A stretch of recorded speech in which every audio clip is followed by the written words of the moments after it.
Ati yoom nama hubattaa? Seenaan koo agas mara waan sitti tolu hin qabu. Saanyii. Dhaabbadhu na dhigi. Waliin deemna. Nagaadha mee? Jirta? Jirta? Nagaa. Jirra kono. Nagaa jirra. Qofummaan sin dhiisne jechuudhaasi? Qofummaan maal dhiisattee yaaddati? Mallee kana dhaabbadhu siin jareefi. Waa yeroo darbe waadaanaa galtee har'a akkasina raawwachuuf dha. Maanoo wanta yeroo darbe waadaa si galte? Hin dagatte moo? Yaadadhu garuu nu dagadheera. Seenaa koo sitti himaa nan jetteetta. So har'a seenaa keenyaa seenestas. Seenaan koo mana argaatu kanadha. Seenaan koo agas mara seenaa bareedu hin qabu wanta ta'eefi tu sitti hafee hojii. Sanyii waadaanaa galtee kaatee moo? Seenaa koo dhaga'uuf badaamas hin tolu. Kanaafi waa'ee seenaa kootu na gaafachuu dhufte natti tolaa siin jechaan jira bara. Wal rakkisu maal barbaachise amma? Si rakkisuu koo miti. Garuu yeroo hundumaa qofummaa kee gaafa ilaalu iddoo tokko na gaddisiista. Yeroo darbes akkuma kana siif kaasee jennaan na dhiistee deemte. Har'as kanuma filachaa jirta jechuudha. Dhugumaan sitti hima. Har'a garuu. Ati yoom nama hubattaa? Seenaan koo agas mara waan sitti tolu hin qabu. Kanaaf seenaa koo yoo sitti hime immoo sitti toluu dhiisuu danda'a. Waan fedhe haa ta'u natu filachaa jiramti. Tola teenyaa sobi. Kunoo bakki taa'umsaa jira. Fassee nyaatame?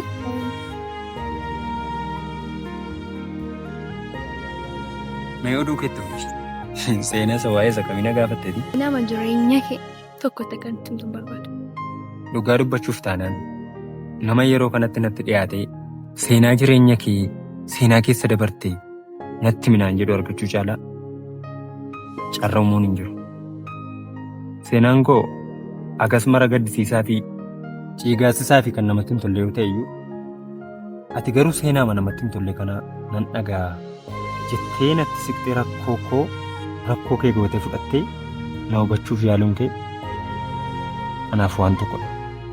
Obsi seenaa kana gaafa sitti miira kee to'achuu dhiisuu dandeessa. Maaliif ani sanyiin nama akka ilaaltu faallaa isaa ta'e sitti argamuu hin danda'a. Akkuma siin jedhe seenaan koo gaddisiisaa waanta ta'eef jechuudha. Baay'ee na sodaachisteera. Seenaa makoon nama sodaachisa siin jedhu immoo. Mee jedhu. Ani kanan dhaladhe ganda baadiyyaa keessattidha. Abbaan koo ooyiruu bal'aa qaba ture. Kan qoteerraa lammiisaa maatiisaa biyya isaa sooru. Abbaa fi haadha koo hin beeku. Yoon siin jedhe na amanuu dandeessi? Akkam? Ifamaa godhu. Akkamiin kee gaariidha. Abbaa fi haati koo akkuma dhaladheen gargar ba'an. Innis sababa abbaan koo birrii jaallatuufi. Abbaan koo baay'ee birrii jaallata ture. Sababa kanaaf egaa lafa qabnullee, maatii qabnullee, qabeenyaa qabnullee hundasaa addaan tamsaasee haadha koo bakkeetti gatee deeme. Haati koos ofaa ishee hafte.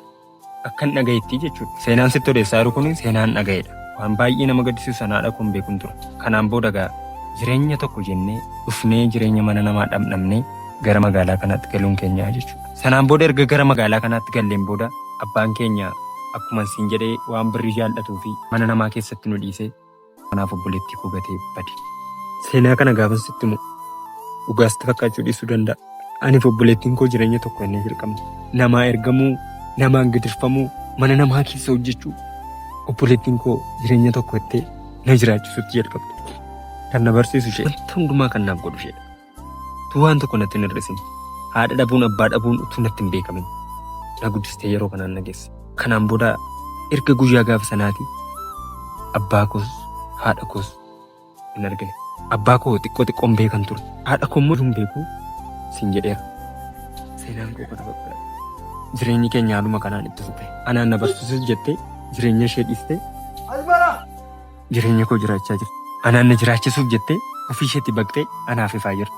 Kanaaf seenaan koo eessasaas sitti tola. Eessasaas si gammachiisa. Seenaa koo inni ati baruu fi ariifatte isa kanadha jechuudha. Gaafa nama keessa deemne wanta jireenya akkasii jiraannu fakkaannu miti.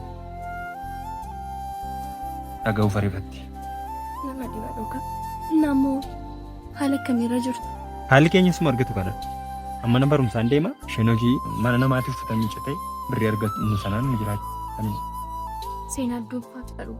Seenaa amma kana goobaatti deemte jedhee yaadeen dura. Eeyyeen marree gola tokkoon keenya uffatatu nu dhokse malee rakkoo baay'eetu jira. Garuu uffati waan baay'ee nu dhoksee jira. Ergaan keenyatti minaan jettee kan kosee mee xumureera. Kan keenyatti mun dirqama keeti. Dhiisimeessany kan keeyyuu boo'icha malee waan nu buusen qabu. Kan koos gaarummaan qabu kan keerra. Akkam maal jechuudha natti mi karaa koo maal qabare?